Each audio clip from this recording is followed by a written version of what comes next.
मौर्य प्रशासन से जो तीर्थ हैं 18 जो अर्थशास्त्र में उल्लेखित 18 तीर्थ हैं उनसे प्रश्न पूछा जाता है। बार बार प्रश्न पूछा जाता है, बताइए आप कि राजस्व का संग्रहणकर्ता क्या कहलाता था।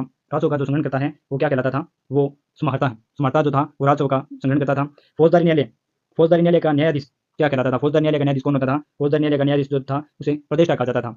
दीवानी जो न्यायाधीश था वो कौन था। दीवानी न्यायालय का न्यायाधीश है उसे व्यवहारिक कहा जाता था। वन विभाग का प्रधान कौन होता था। वन विभाग का प्रधान आठवीं होता था। सामान्य प्रशासन व धार्मिक मामलों का अधिकारी कौन होता था। सामान्य प्रशासन व धार्मिक मामलों का अधिकारी मंत्री और पुरोहित होता था। राजा के बाद मंत्री और पुरोहित प्रमुख थे। सामान्य प्रशासन और धार्मिक मामलों में ये अधिकारी होते थे। युद्ध विभाग का अधिकारी कौन होता था। युद्ध विभाग का अधिकारी जो सेनापति है वो युद्ध विभाग का अधिकारी होता था, सेनापति। राजा का उत्तराधिकारी क्या कहलाता था। राजा का जो उत्तराधिकारी है वह युवराज कहलाता था। और सेना के अंग विशेष का संचालन करने वाला क्या कहलाता था, अधिकारी कौन होता था। सेना के अंग विशेष का संचालन करने वाला अधिकारी उसे नायक कहा जाता था। उद्योग व्यापार विभाग का अधिकारी कौन होता था। उद्योग व्यापार विभाग का अधिकारी कर्मांतिक होता था। मंत्री परिषद अध्यक्ष कौन होता था। मंत्री परिषद अध्यक्ष जो है वो मंत्री परिषद अध्यक्ष होता था।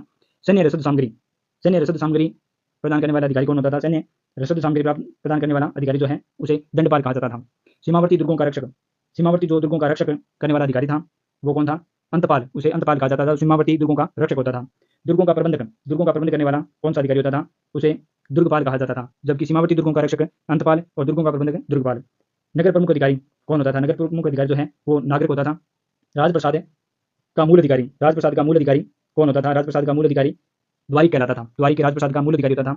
सम्राट का अंगरक्षक का प्रधान कौन होता था। सम्राट का जो अंगरक्षक है, बॉडीगार्ड है, सम्राट अंगरक्षक प्रधान कौन होता था, तो वो अंतर्वशिक जो है वो सम्राट के अंगरक्षक प्रधान होते थे। राज्य के कागजों को सुरक्षित रखने वाला अधिकारी कौन था। जो कागजों को सुरक्षित रखने वाला अधिकारी था उसे प्रशासता कहा जाता था। प्रशासता जो है वो राज्य के कागजों को सुरक्षित रखता था। कोषाध्यक्ष को क्या कहा जाता है। तीर्थों में कोषाध्यक्ष सन्निधा था।